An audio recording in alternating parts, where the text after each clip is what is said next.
Welcome to the TMZ podcast. I'm Charlie Neff. I'm Edward Lewis. Edward.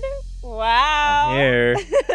Edward is on our TMZ Sports desk. He's one of the top reporters there and writers. Right. Thank you for joining us today. We have a lot of topics to go over. We're going to be starting with Ben Affleck and J.Lo. They have reunited since the divorce filing, and I don't know if this looks happy or not, but wow.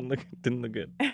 Then we'll get into Donald Trump. He is admitting, or I guess announcing, he hates Taylor Swift. This is all in light of her endorsing Kamala. And then Tom Brady's second week in the broadcast booth goes smoother than the first. Okay. Yep. And then also the Emmy Awards were last night. We have all the highlights of the evening, and the jokes were flying. All right, starting off with Ben Affleck and J.Lo. They reunited over lunch in Beverly Hills. They arrived at the Polo Lounge. They were there with their kids.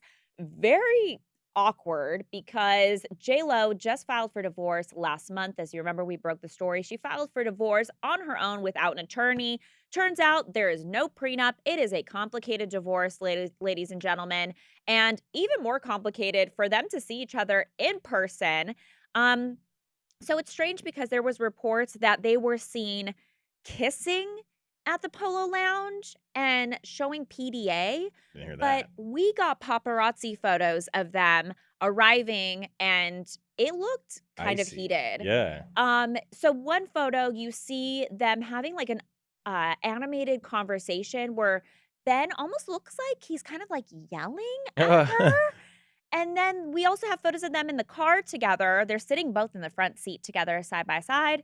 And it looks tense. It looks like they're annoyed, which is kind of what you would expect on the heels of a divorce filing. But yeah, just kind of strange. And remember, we also broke the story that J.Lo is looking at new houses. They still have that mega mansion on the market. They're trying to unload it. Ben already bought his own home in Brentwood near Jennifer Garner. But what do you think? Are you surprised that they went out to lunch together? Exactly. I have mixed feelings on this because, number one, you do see the paparazzi photos and you do think like, oh, this is something that's like, a tense thing that we have to do for the kids or whatever. But then you do hear the reports of the PDA, and I'm trying to make heads or tails of it, because if you just divorced or you just filed for divorce and it's clearly going south and nasty, Yeah.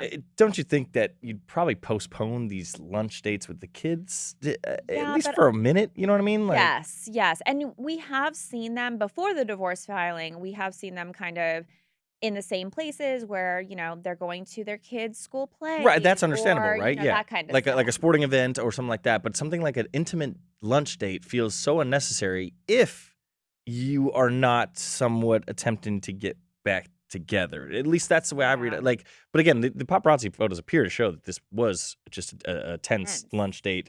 But it seems like something you would skip if you weren't trying to reconcile, or you know what I mean? Like, because it's not something you have to be at. So is there a chance that maybe they are considering reconciling? That's what I'm trying to get to. They're trying to figure Sorry, that's it a out? long-winded way of me saying that, perhaps, because like I said, like when you have a school function or a sporting event or something like that, you have to be there for the kids. Do you really have to be there on a Saturday afternoon at the Polo Lounge for someone's got to pay hot for dogs? the kids. Well, I mean, J.Lo could bring the kids or whatever, and Ben could pick them up. Whatever, you know what I mean? It just feels like it's a something that's unnecessary, unless you were perhaps trying to dip your toe into the water and see is it at least a little warm? You know what I mean? That would give a little credence to they were perhaps showing a little bit of PDA at the restaurant. So if they got back together, that would be insane. Yeah, I mean, I'm not saying they are. I'm just saying that it feels like perhaps maybe this is like some it could have been avoided. Exactly. Yeah. And if you're not if there is no avoidance of it, perhaps it's saying that maybe somehow, I don't know. It just reads funny to me that like this is not something they had to be at, but they were at, so. And what an awkward lunch conversation when it's That like, too, and it's like, wow, like even for the kids, like them being like, wow, look at you guys together. Are you still going through a divorce? Like I would be peppering. And As your a kid, I'd be kids have to know peppering what's going on. Are questions. you guys staying together still? Like it's just not a scene that you would want to be at if you were going through a nasty divorce and you had plans to continue going through a nasty divorce. Now, this is Right. full speculation here. We haven't spoken to anybody that's told us one way or the other, but it just feels like perhaps that's what went on here. But Yeah, who knows, it's got to be very strange. That's for sure. Polo Lounge, by the Awkward. way, have you been there? Of course. I'm Charlie Neff. It's pink. Hello. Overrated. What? Really? Yeah. Yeah. Oh, it's too expensive for Ecuador. That's what it is. Okay, moving on. Donald Trump tweeted over the weekend, "I hate Taylor Swift." Mm. He made it short and sweet. Obviously, this is on the heels of Taylor endorsing Kamala with a glowing review on her social media to her, what, 400 million followers, Yeah. however million followers she's got. And there was even some polls saying that there was all these people that registered to vote shortly after Taylor Right. had endorsed Kamala. But he posted, "I hate Taylor Swift." And he once said, "I think she's beautiful, very beautiful, find her very beautiful.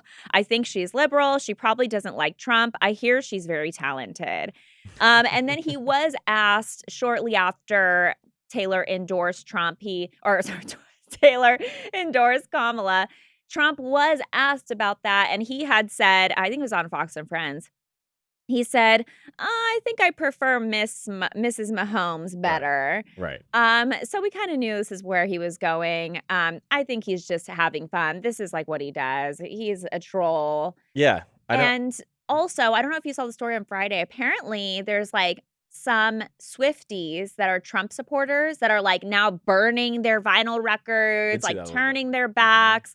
I don't know how much of her fan base that would be because it's anyone that knows Taylor knows where she kind of stands Right. politically. It's no secret.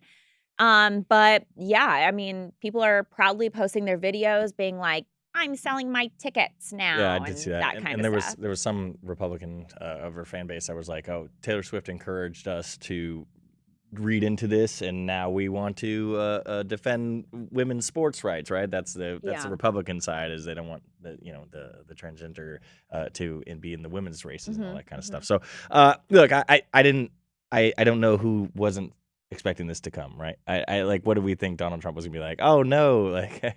I love Taylor. How could you I do would have this? loved Like, if he said something like, "Oh, Taylor and I have bad blood now." Like, if he, like, really leaned in to, like, some of the funny, like, stuff, I would have liked it yeah, more, I'm but not sure there was no way for him to win other than to do this, right? Because now yeah. he has to try to incite his fan base to go against her, and Right, hopefully, right. from his perspective, attack her and create another uprising on that end, and Yeah. maybe create the headlines to the other way, that people are, like you saying, rebelling against Taylor and selling their tickets and stuff. And if he has simply said, like, "I don't care," maybe it doesn't get to that level. And I don't Right, know, it's all right. politics, but And in other Trump news, I think he has bigger things to worry yeah, it about really does. It really because he was reportedly shot at the golf course. Law enforcement sources say a suspect came to the golf course with an AK-47 style weapon on Sunday, two backpacks, and a GoPro. Apparently, he's going to film himself.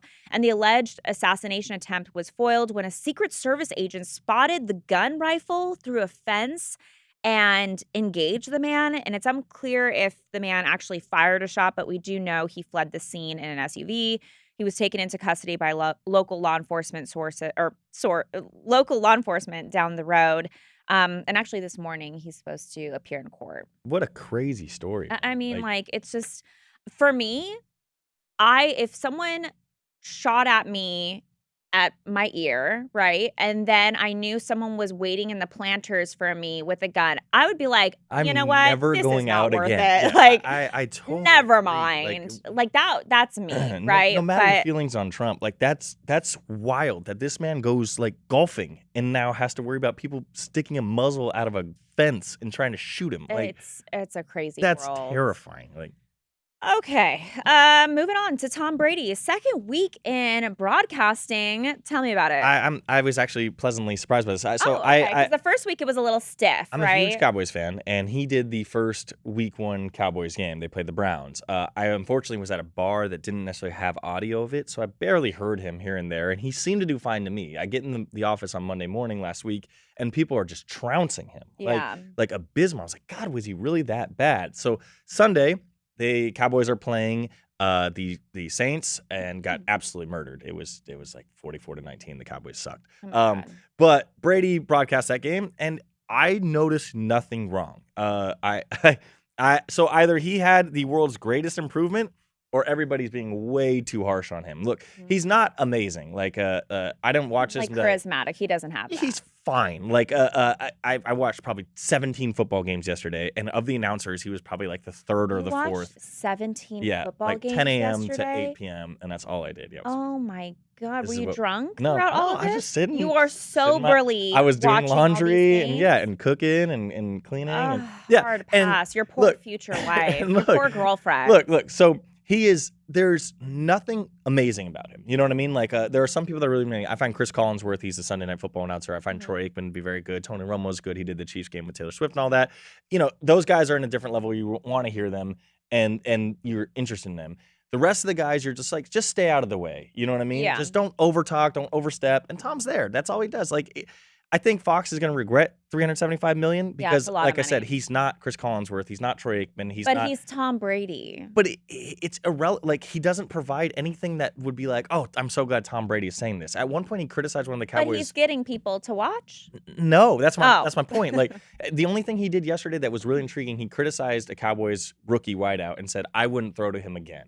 And that's actually really insightful. That, like, the greatest quarterback of all time says, like, that route was so poorly run that I will never throw him again. So that's Yeah, stuff like okay. that's fairly interesting. Yeah. But for the rest of the 59 minutes of that game, nothing. I mean, nothing. I mean, you Just got to stayed give out him of the some way. time to loosen up a little It's bit, less right? about loosening up though, and more about like what are you actually providing? You know, like I'm not talking about his delivery. You know what I mean? Like or his charisma or whatever, or his silliness. Like it's the content of what he's saying, and we've talked about this a little bit. Like we believe there's some sort of afraid to be honest. You know, with Tom Brady, he loves to be liked. There's a lot at stake, and for he's not him. removed. He's not that far removed from the game. A lot of these guys are his good friends. You know what I mean? Like Dak Yeah, Prescott, I'm sure that's knows true. him very well. So to say something critical and then have them, you know, text you Hear next it day, and yeah. So I think he just kind of toes the line a little bit. Regardless, he's fine. Yeah. You hear any criticism of Tom Brady's announcing, it's wrong. It's just people hating. Like, I mean, promise you, he's fine. Yeah, when I had heard like people were criticizing him, saying like, "Oh, he's as exciting as a doornail. He has no charisma." I also thought like that's not surprising. It's been literally hot his whole life. Right. He didn't need to get charisma, Right. like you know. And so he has of enough. course. He's not like Jason Witten. He was another Cowboys player who Yeah, went to the he booth. can carry a He's fine. conversation, Yeah. sure, but is he gonna be up there and be like a stand-up comedian? Right, like Tony and, Romo's like, cracking jokes. Remember, Yeah. he's talking about Taylor Swift. He's like, she won 7 VMAs and she was home for Travis Kelce's Yes, 6. You know, exactly. like that's Romo. Romo's fun and witty and playful. That's not Tom. If you're looking for that from Tom, Right. but the point is he's not getting in the way, and that's enjoyable. But at the same time, you pay $375 million, hoping that, like you said, people are going to come to the games for him. For I'm the not. jokes. I'm not coming to Tom Brady. You know what I mean? Like he provided nothing that I'm going to Wow. race to my TV to watch him. Edward slams Tom He's Brady. fine though. He's fine. Okay. All right, moving on to almost news. It was the 76th Primetime Emmy Awards last night. Did you watch, Ed? I did. I had a side-by-side of football and the Emmys. Did you leave your couch yesterday? I went grocery shopping and went for a walk, and that was it. Yeah. Oh, it was a kind of a rot day. God. You know? Yeah. Okay. Well, one of the highlights was the Slow Horses creator also named Will Smith, not to be confused with the actor Will Smith, but he won an Emmy for writing the series, and he made a joke referencing his name on stage, and here's what he had to say. And the Emmy goes to Will Smith. First of all, relax. Despite my name, I come in peace. That's good. That's good. I don't know if Will Smith is going to like that joke very much, but I thought it was funny. You got to break the ice about the joke thing. 'Cause some people didn't know who this guy was. Right. They're seeing him for the first time. Some other highlights too. Candace Bergen, she fired off a joke at JD Vance, which ruptured applause after she had sarcastically said, "We've come so far," saying we'd never have a Republican VP candidate attack women for having kids. And then she finished off the moment with a meow. Yeah, so it got a little political. I thought it was interesting that Baby Reindeer won so many Emmys. And do you remember recently the real life stalker that was like that inspired the show? She had come out. She actually sued Netflix for $100 million. I gotta know her thoughts on it now winning being like awards? the biggest thing. Yeah, I'm taking sure home she's all the not in awards. love with it. Yeah, I can see Yeah, that. definitely be fueling her hate. Yeah. Or maybe she's like, cool, at least something came out of it. Actually, probably not. But Jelly Roll performed Love the Jelly in Roll. memoriam section. And Shogun made history with 18 Emmy wins. Did you watch Shogun? I did not. Oh, it was pretty good. I found it difficult to watch this show because I don't know any of the shows, so I'm more focused on football. But I thought some of the comedy stuff was fun. Selena Gomez made some jokes. Oh, yeah. She was up there with a few of her cast. Yeah, people were wondering, like they said that she was fueling the engagement rumors She had a ring, I because she guess. had like a ring, but it was like a band, Yeah. like glittery band. Mhm, Could just be she was styled by a jeweler and wore a ring on that finger. But moving on to today in history, things that happened on this day in the past. Today is Mayflower Day. Any inclination as to why it's Mayflower Day? I'm gonna assume it has to do with the Plymouth Rock and all that stuff. Yep. Well, so today in 1620, the Mayflower set sail from Plymouth, England, with 102 pilgrims going to Boston. Yeah, good for them. They made it. Did they? I Well, mean, was there like disease some on of 'em board? made And it. I don't know. I can't imagine the ship days. Like that was But it was rough. This day in 1959, the first commercial plain paper photocopier, you know, the big photocopier, like we have one, like a Xerox. Yeah, The very first one was put in use on this day in New a York. plain paper. Like plain paper, Like- like a plain paper with nothing on it. Why do you need a plain paper photocopier? I don't know, Edward. That's what it said.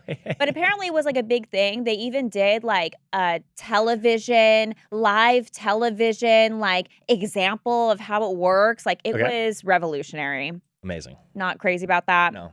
This Guilty day in 1993, Frasier, starring Kelsey Grammer, debuted on NBC and became one of the most popular American television shows in the late 20th century.